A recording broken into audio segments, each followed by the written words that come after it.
3절 예수를 시인하지 아니하는 영마다 하나님께 속한 것이 아니니 이것이 곧 적그리스도의 영이라. 오리라 한 말을 너희가 들었거니와 지금 벌써 세상에 있느니라. 자녀들아 너희는 하나님의 속하였고 또 그들을 이겼느니 이는 너희 안에 계신 이가 세상에 있는 자보다 크심이라. 그들은 세상에 속한 거로 세상에 속한 말을 하며 세상이 그들의 말을 듣느니라. 우리는 하나님께 속하였으니 하나님을 아는 자는 우리의 말을 듣고 하나님께 속하지 아니한 자는 우리의 말을 듣지 아니하나니 진리의 영과 미혹의 영을 이로써 아느니라. 아멘. 오늘은 제목이 설교 제목을 계속 바꿨는데요. 결론은 나는 내가 절대 패배할 수 없다. 내가 절대 패배할 수 없다.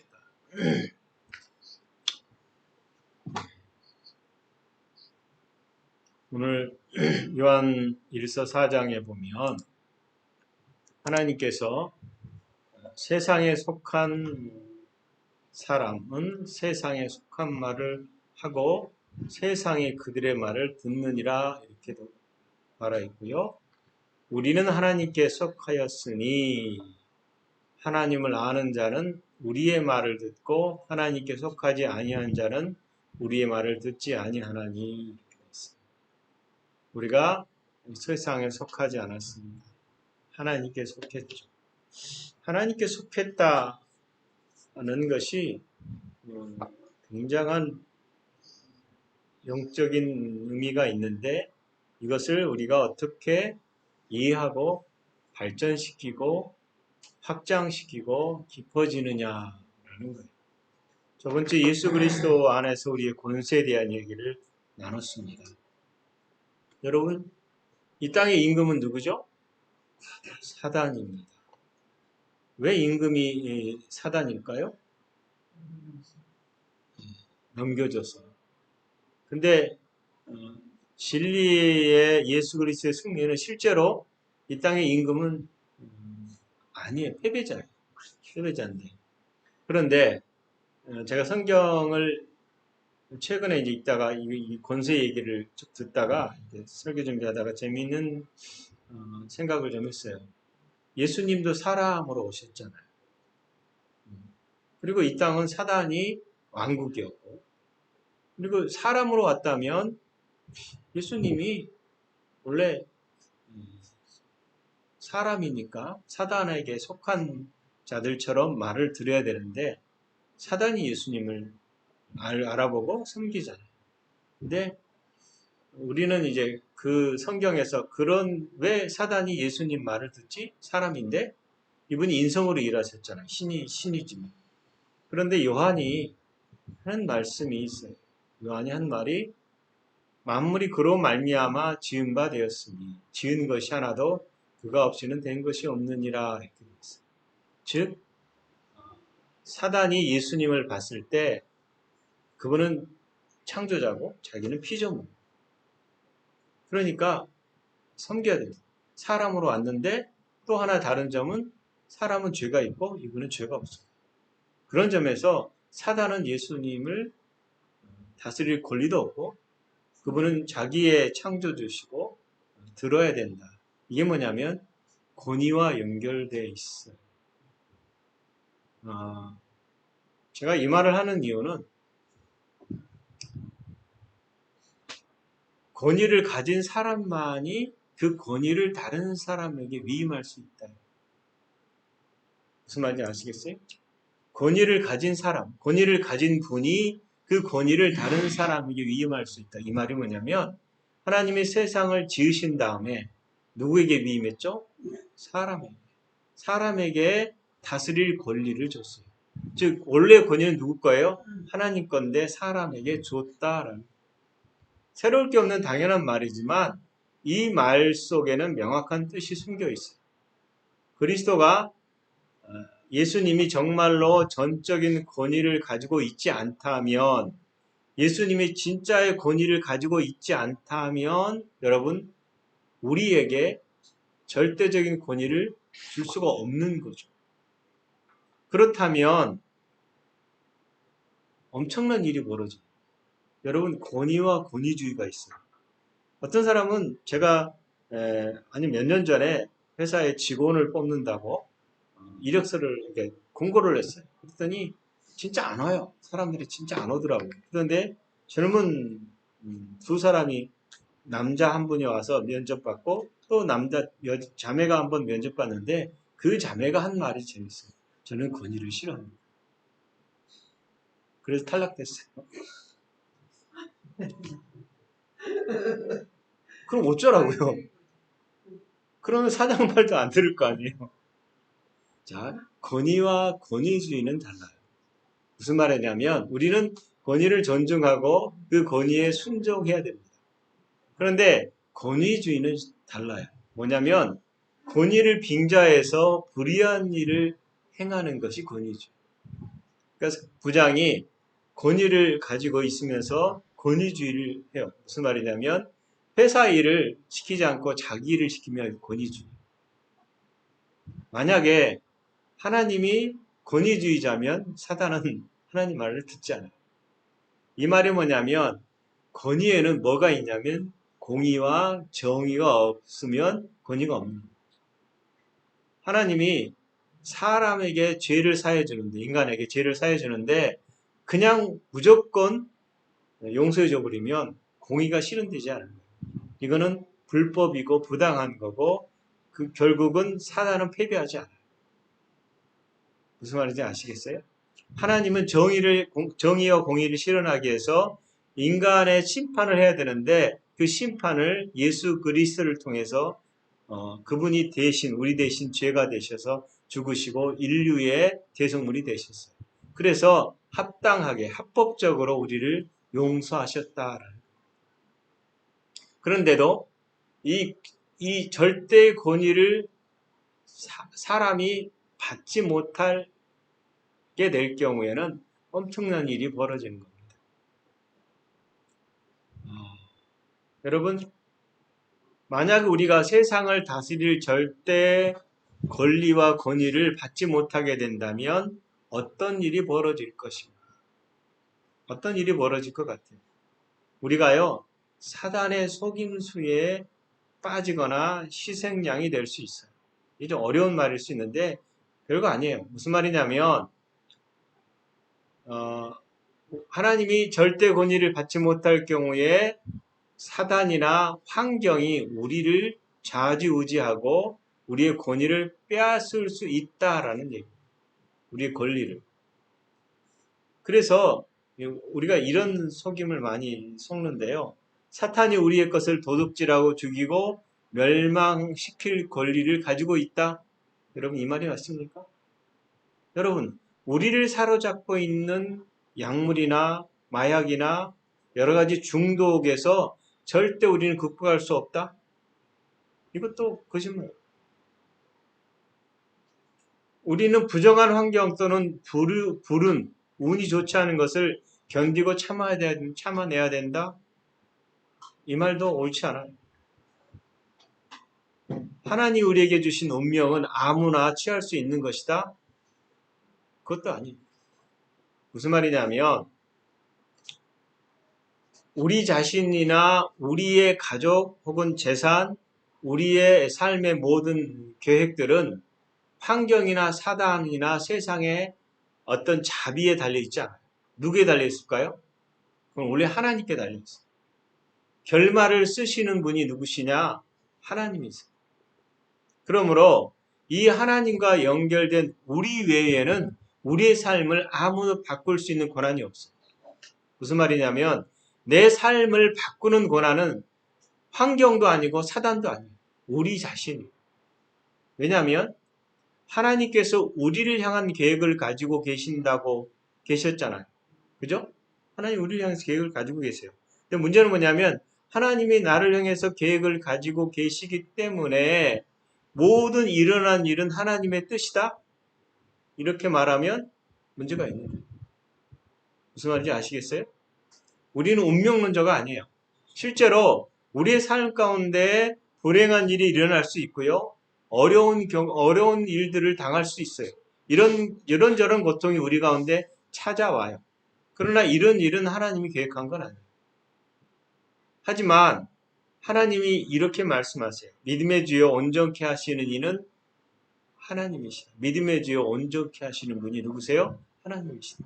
우리의 운명을 만드신 분이 하나님이시다. 즉 우리의 삶을 전체를 끌어가시는 분이 하나님이시다. 그래서 우리가 로마서 8장에 보면 누가 우리를 그리스도의 사랑에서 끊으리요? 환난이나 곤고나 박해나 기근이나 적신이나 위험이나 칼이라. 여러분 기록된 바 우리가 종일 주를 위하여 죽임을 당하게 되며 도살할 양같이 적임을 받았나이다 함과 같으니라. 그러나 이 모든 일에 우리를 사랑하시는 이로 말미암아 우리가 넉넉히 이기는다. 그래서 내가 확신하노니 사망이나 생명이나 천사들이나 권세자들이나 현재일이나 장래일이나 능력이나 높임이나 기쁨이나 다른 어떤 피조물이라도 우리를 우리 주 그리스도 예수 안에 있는 하나님의 사랑에서 끊을 수 없느니라. 여러분 승리자로 살고 싶다면 우리는 누구에게 동의해야 되냐면 하나님께 동의해야 돼요. 로마서 8장 28절에 우리가 알거니와 하나님을 사랑하는 자는 그의 뜻대로 부르심을 입은 자들에게 모든 것이 협력하여 선을 이루느니라 이렇게 돼 있어요. 디모데후서 1장 9절에 보면 하나님 우리를 구원하시는 거룩하신 소명의 부르심은 우리의 행위대로 하심이 아니요 오직 누구의 뜻?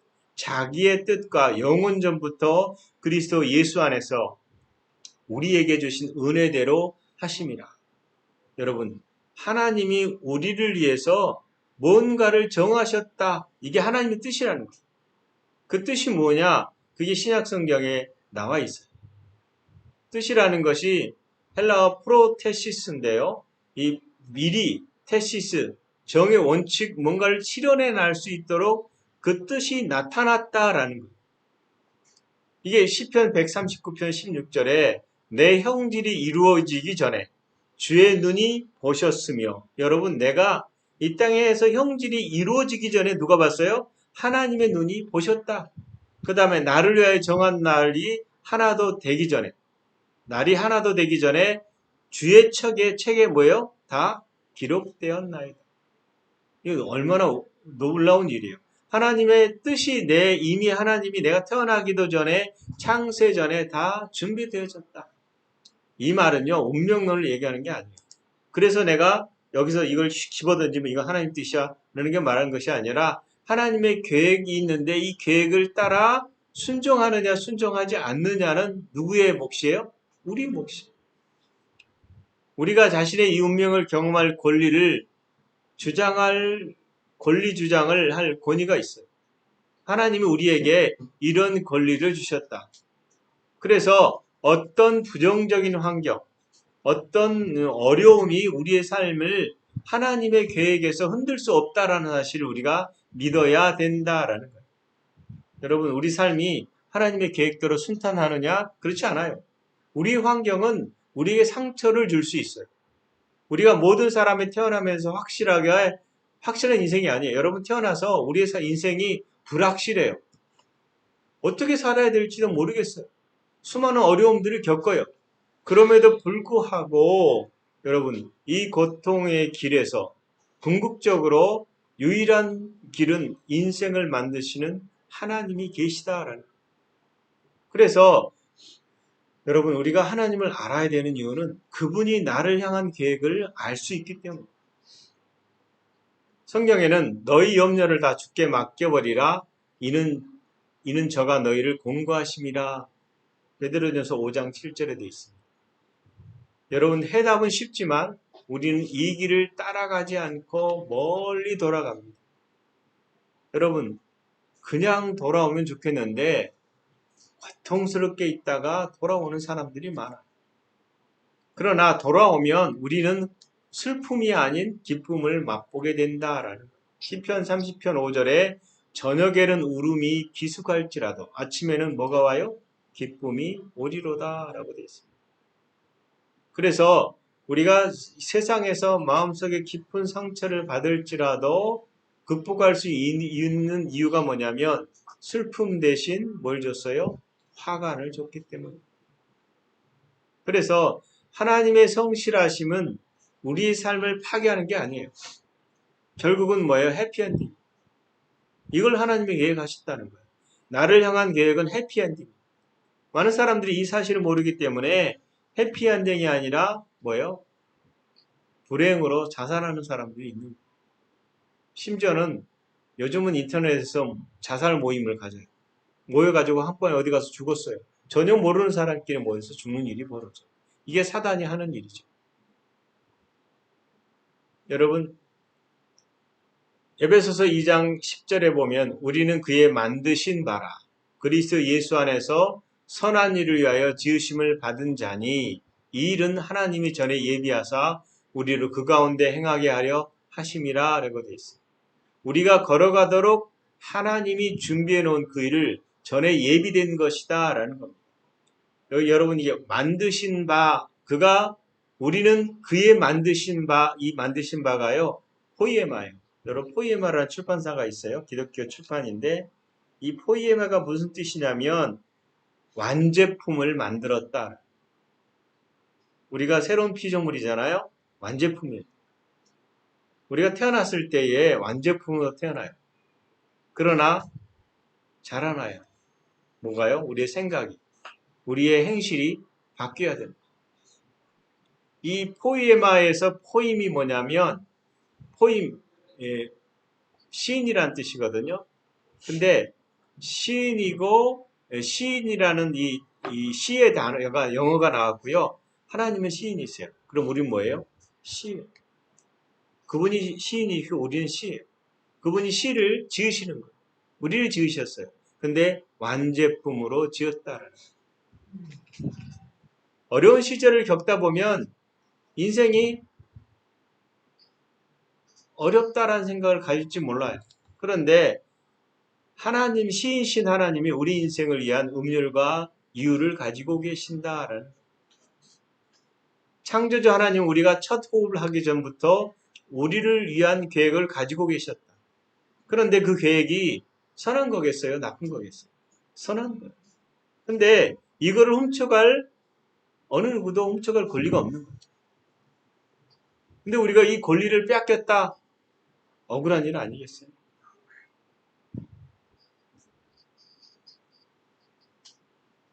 하나님이 우리를 향한 계획을 사단이 훔치고 방해하고 또 악한 일로 저질러 놓을지라도 하나님은 어떻게 하든지 그것을 회복시킬 계획을 가지고 계십니다. 그래서 로마서 8장 28절에 우리가 알거니와 하나님을 사랑하는 자 곧 그 뜻대로 부르심을 입은 자들에게 모든 것이 협력하여 선을 이루느니라 라고 말하는 것입니다. 그래서 예수를 믿는 성도라면 이 진리를 이해하고 환경이나 운명이나 어떤 부정한 사건에 휘둘릴 필요가 없다라는 거예요. 내가 이러니까 나는 잘 안 되는 사람이야 라는 말을 할 필요가 없다라는 겁니다. 실제로 우리 삶 가운데 하나님의 계획이 있다고 해서 우리 삶의 계획이 뭐예요? 순탄한다라는 것은 결코 아니에요. 고통이 줄어들지도 않아요. 그러나 우리 인생의 고난의 바람, 어려움이 있을 때에 그것을 회복시킬 수 있는 능력을 우리가 갖게 된다라는 거예요. 이란의 테헤란 왕궁에 가면 세상 사람들이 아름다운 모자이크 작품 하나를 본다고 그래요. 저는 가보지 않았어요. 그런데 이 천장의 벽들은 다이아몬드처럼 반짝거리고 빛을 발한다고 그럽니다. 근데 원래는 그 모자이크로 되어 있는 이 반짝반짝 빛나는 것이 왕궁에 설계될 때에 커다란 거울로 붙이려고 했다라고 해요. 그런데 이 건축자재들이 도착했을 때 그 거울이 다 깨져버렸어요. 올 때 이렇게 잘못 해가지고. 그래서 결국 이것을 다 버릴 수밖에 없었다. 그런데 건축가가 그 말을 듣고 깨진 조각 유리들을 그냥 가져오라고 그랬어요. 그 다음에 그래서 잘게 부셔가지고 벽에다가 붙였대요. 그리고 벽은 은백색의 반짝반짝 빛나는 거울 모자이크가 됐다. 어떻게 보면 이게 우리 인생 같아요. 우리 인생이 갈게 찢겨지고 안 될 것 같은데 이것을 하나님은 도리어 선하게 사용하신다. 그래서 어느 누구도 우리를 지배할 수 없고 어느 누구도 우리를 패배시킬 수 없다라는 거예요. 왜? 우리는 그리스도 안에서 승리하기 때문입니다. 그래서 신명기 30장 19절에 뭐라고 되어 있냐면 내가 오늘날 하늘과 땅을 불러 너희에게 증거를 삼았노라. 내가 생명과 사망과 복과 저주를 내 앞에 두었은즉 너와 내 자손이 살기 위하여 뭘 택하라? 생명을 택하고 라고 되어 있습니다. 여러분 신명기 30장 19절 이 말씀이 신약에 와서 어디에서 이게 나오냐면 고린도후서 2장 13절에 항상 우리를 그리스도 안에서 이기게 하시고 뭐예요? 우리로 말미암아 각처에서 그리스도 안 냄새를 나타내게 하시는 하나님께 감사하노라. 이게 뭐냐면 예수 그리스도로 말미암는 생명이라는 거예요. 이 생명을 택하라는 거예요. 우리가 예수 그리스도 안에서 그리스도로 말미암아 태어난 자들이에요. 즉 우리가 택할 생명이 뭐냐? 예수 그리스도예요. 요한일서 5장 1절 4절 5절에 예수 그리스도이심을 그러니까 예수께서 그리스도임을 믿는 자마다 하나님께로부터 난 자니 그죠? 또한 나으신 이를 사랑하는 자마다 그에게서 난 자를 사랑하느니라. 무릇 하나님께로부터 난 자마다 세상을 이기느니라 이렇게 되어 있습니다. 여러분 하나님으로부터 태어난 자잖아요.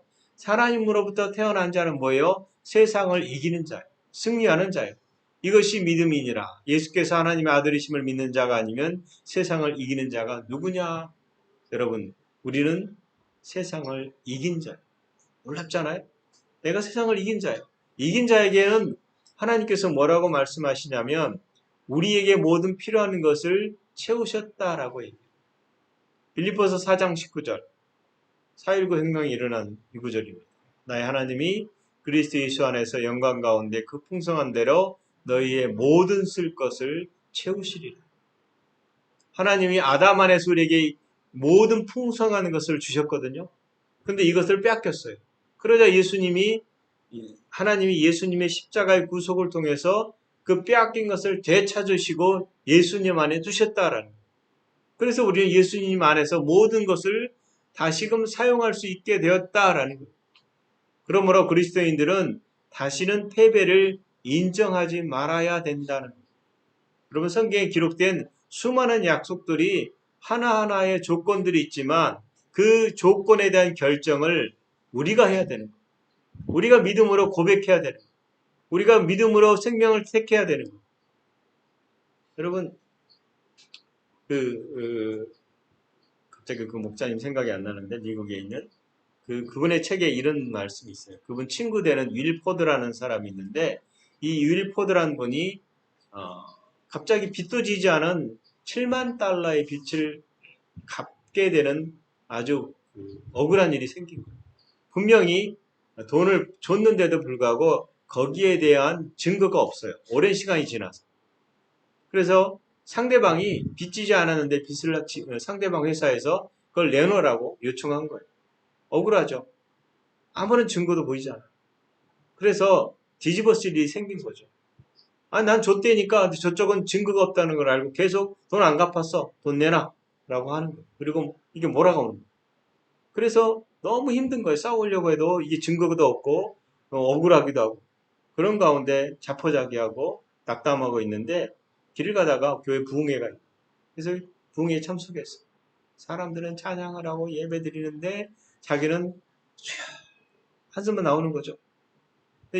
찬송 부르는데 한 2,000명이 모여서 예배하는 가운데 목사님이 설교단에 딱 쓰더니 갑자기 자기를 이렇게 쳐다보시더라고요. 그리고는 눈짓을 하시고는 막 자기에게 다가오시더라고요. 저분이 왜 나에게 오지? 그러고 있는데 그 앞에 있던 여자분이 자기한테 오는 줄 알고 목사님 저 이러더라고요. 죄송하지만 자매에게 오는 게 아닙니다. 그리고는 그 윌포드에게 가가지고 윌포드를 향해서 오더니 난 지금 당신에게 할 말이 있습니다. 그리고는 기도를 해주더라고요.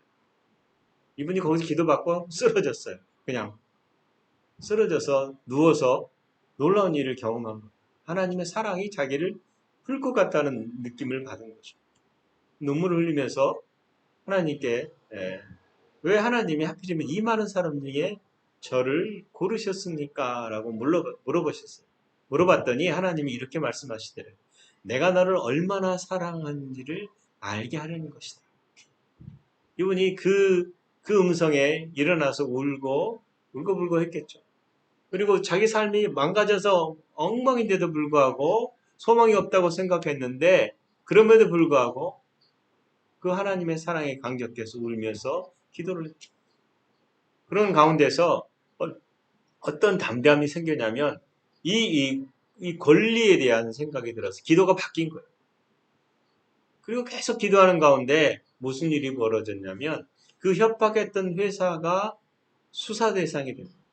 그래서 회계에 문제가 있어서 부정부패가 드러나고 결국은 그 회사는 비즈니스를 할 수 없게 된 거예요. 그런 바람에 어떻게 됐어요? 빚이 사라집니다. 무슨 말이냐면 우리는 의원은 같지만 우리가 권리를 가지고 우리의 몫을 우리가 주신 하나님의 것들을 계속 선포해야 되는 거예요. 이게 우리가 가진 권세예요. 우리가 하나님께서 우리에게 주신 것들을 왕처럼 생명 안에서 왕 노릇하는 거죠. 만약에 하나님 우리에게 그런 권리와 권세를 주지 않았다면, 내가 예수 그리스도 안에 있지 않다면 하늘의 신령한 모든 것을 우리는 누릴 수 없고 손볼 수도 없는 거죠. 그래서 우리가 모든 권리와 권위가 그리스도께 있고 그것이 절대적이고 그것이 내 것이 됐다라고 우리가 알아야 된다라는 거예요. 우리의 삶이 승리할 수 있는 유일한 길은 그분께 순종하는 것입니다. 순종이라는 것은 부르심에 최선을 다하는 것이에요. 이것이 뭐냐면 우리가 무엇을 이루려고 할 때에 그 이루는 것이 우리가 그러니까 세상의 육신적인 것을 통해 이루는 게 아니에요. 이게 말하면 종교적인 건데 내가 새벽기도를 열심히 했더니 하나님 복을 주시더라. 그럼 새벽기도 안 나가는 사람. 저는 새벽기도 안 하는데. 이렇게 되는 거예요. 다시 말하면 새벽기도 열심히 해야 돼요. 무슨 말이냐면 하나님을 사모해서 그분을 향해서 나아가는 거 굉장히 중요하거든요. 근데 내가 헌금을 열심히 했는데 왜 하나님이 내게 복을 안 주지? 내가 교회 열심히 봉사했는데 왜 복을 안 주지? 요게 뭐냐면 이 행위 중심이 어디로 가느냐 포커스가 내가 어떤 존재임으로 봉사하고 어떤 존재임으로 하나님께 기쁨으로 헌금을 하고 요 차이가 전혀 다르다. 하나님은 우리에게 말씀하신 것을 하라고 해요. 뭐예요? 항상 기뻐하라. 두려워하지 말라. 놀라지 말라. 기뻐해라. 너는 이긴 자다. 너는 치유하는 자다. 너는 가르치는 자다. 너는 회복하는 자다. 너는 공의로운 자다. 너는 지혜로운 자다. 이것을 세상에 나타낼 때에 세상은 우리를 향해서 미워하기도 하고 시기하기도 하고 부러워하기도 해요. 우리가 세상과 다른 길을 가기 때문이죠. 하나님은 우리에게 완벽을 요구하는 게 아니에요. 우리에게 뭘 원하냐? 순종하기를 원하십니다. 하나님이 모든 일에 전적인 권위를 가지고 계셔요. 그래서 그분의 지시를 따라서 그 권위를 위임하신 겁니다. 그래서 너가 어떤 존재인지를 알고 이 세상을 대하라라고. 세상을 닮아가지 마라. 세상에 말하는 말을 따라가지 마라. 너희는 세상에 속한 자가 아니다. 세상에 속한 자는 세상에 속한 말을 하고 세상이 그 말을 듣는다. 그렇다면 우리는 하나님에 속한 자고 하나님 말씀을 들어야 되는 것입니다. 그렇게 우리가 그리스도께 속하였고 그리스도께서 그 권위를 가지고 있다면 그 권위가 우리에게 있다면 여러분 이 땅의 전투에서 우리가 어떻게 돼요? 승리해요? 패배해요? 승리할 수밖에 없는 거예요. 이 세상에 정말 많은 종교가 있어요. 제가 안식교를 연구하면서 본 게 뭐냐면 안식교는 말씀이 통일되어 있어요. 무슨 말이냐면 엘렌 G 화이트라는 선지자라는 그 여자가 계시받은 수백 권의 책이 있어요. 그 책의 성경 해석 하나만 가지고 그걸 가지고 다 성경을 해석해요. 그분이 이렇게 말했어. 이런 계시를 받았어. 라고 하고 그분이 성경을 제대로 풀었다. 그리고 그 말을 가지고 성경을 해석해요. 근데 개신교는 많은 신학자들이 다양하게 성경 해석하니까 개신교는 성경을 하지 못하고 여러 사람들이 해석하고 있다. 이렇게 이해하는 거예요. 그러면 신천지는요. 유일하게 이만희가 실상으로 성경을 해석했다. 이렇게 얘기하고 그 한 사람 말만 따라서 어디로 가요? 지옥으로 가요. 물론 신학이 성경을 풍성하게 해석한다? 그러진 않아요. 성경의 해석의 권위는 누구냐면 성령님이세요. 성령님께 순복할 때에 그 말씀이 그 기도하고 성경을 보는 자를 통해서 계시들이 풀어지는 거예요.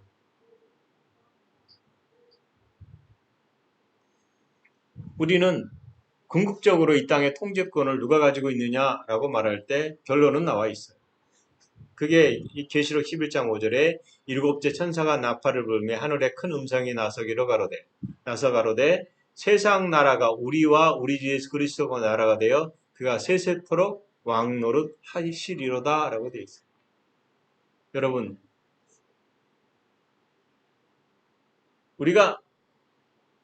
우리 주변의 모든 것이 파탄 나는 동안 우리가 할 수 있는 최선은 그저 버티는 것밖에 없다라는 것은 잘못된 사고예요.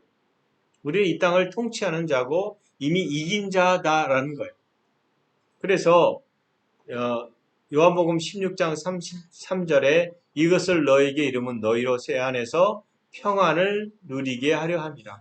세상에서는 너희가 환난을 당하나 뭐예요? 담대하라.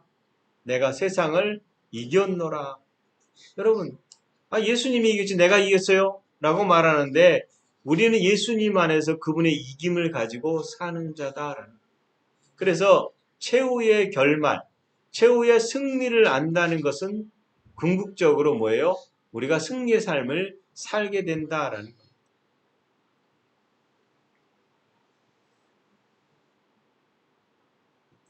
성경에 보면 이사야 1장 19절에 즐겨 순종하면 땅의 아름다운 소산을 먹을 것이니 라고 되어 있어요. 즐겨 순종하는 게 뭘까요? 즐겨 순종하는 것. 근데 이사야 1장 19절 전에 나오는 게 뭐냐면 다른 얘기가 나와요.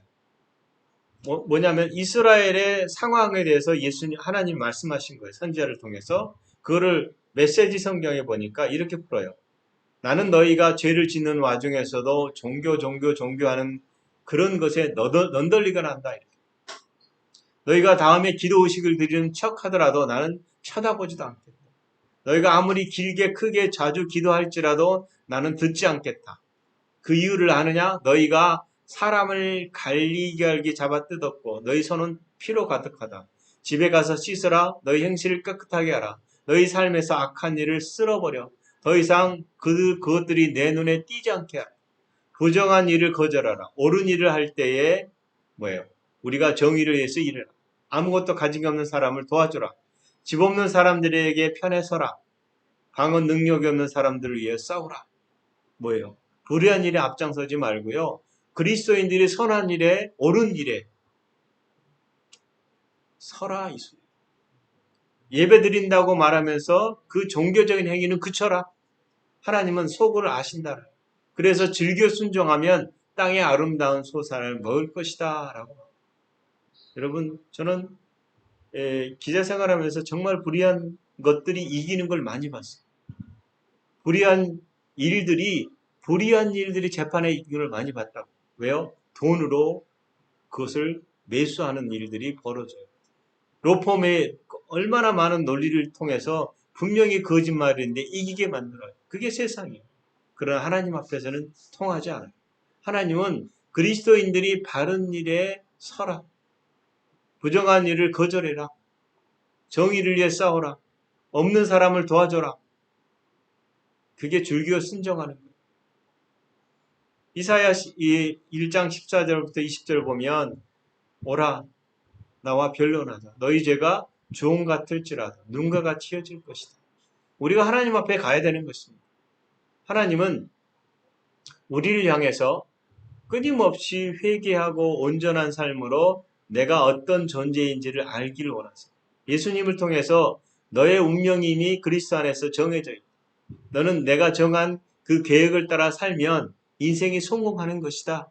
패배하는 것이 아니고 결코 패배할 수도 없다라고 말하는 겁니다. 성경이 우리에 대해서 쓴 게 너무 많아요. 근데 그 쓰인 많은 말씀들이 하나님은 우리 마음에 가득하기를 원하시는 거예요. 여러분이 어떤 존재예요? 그 예수 그리스도 안에서 그리스도의 피로 산 하나님의 거룩한 자녀들이 하나님 우리를 거룩하게 보시고 온전한 자로 보시고 호이에마 완전한 제품으로 창조하셨어요. 그래서 우리는 패배할 수 없는 거예요. 그래서 하나님이 태초에 우리를 위해서 계획하신 것을 따라서 계속 그 가운데로 들어가야 돼요. 그리고 하나님이 나를 향해 세운 것이 무엇인지 알아야 돼요. 내가 전에 육신을 따라 세웠던 모든 계획이나 모든 습관이나 모든 관습들을 계속 버려야 돼요. 이건 단순간에 되진 않아요.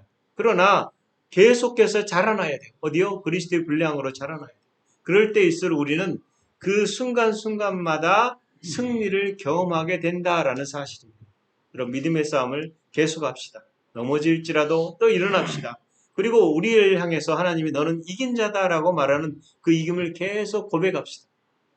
아침에 일어나서 어제의 것을 뒤로 던지고 하나님 오늘 내가 또 새로운 하루를 시작합니다. 내가 오늘도 아버지의 자녀로 삶을 살겠습니다. 성령님 함께 하시니 감사합니다. 이런 삶을 사는 여러분 되시기를 원합니다. 그래서 날마다 주님이 주신 그 승리의 삶을 경험하는 여러분 되시기를 예수 그리스도의 이름으로 축원합니다. 아멘. 기도하겠습니다. 하나님 우리를 부르시되 예수 그리스도 안에서 부르시고 그 안에서 하늘에 신령한 모든 것을 우리에게 주셨습니다. 아버지가 세우신 우리의 계획은 결코 악하거나 부정한 것이 아니고 선하시며 이미 이긴 것을 우리에게 주셨습니다. 우리를 완전한 자로 세우셨음에 우리의 생각이 바뀌고 우리의 몸이 더 이상 육신을 따라가지 않고 아버지 정욕을 따라가지 않고 아버지 의의 병기로 아버지 구별되어서 우리의 영혼력이 온전히 아버지께 드려지는 삶을 살게 하시옵소서. 아멘. 우리가 이미 선한 일을 위해서 지으신 바 되었으므로 주께서 말씀하신 그대로 우리가 살아가게 하시옵소서. 성령이 우리 안에서 더 충만한 기름 부음으로 우리의 멍에를 꺾으시고 우리의 모든 묶임이 풀어지게 하시고 예수 그리스도 안에서 말씀만이 우리를 사로잡아 주시옵소서. 참으로 감사합니다. 예수님 이름으로 기도합니다.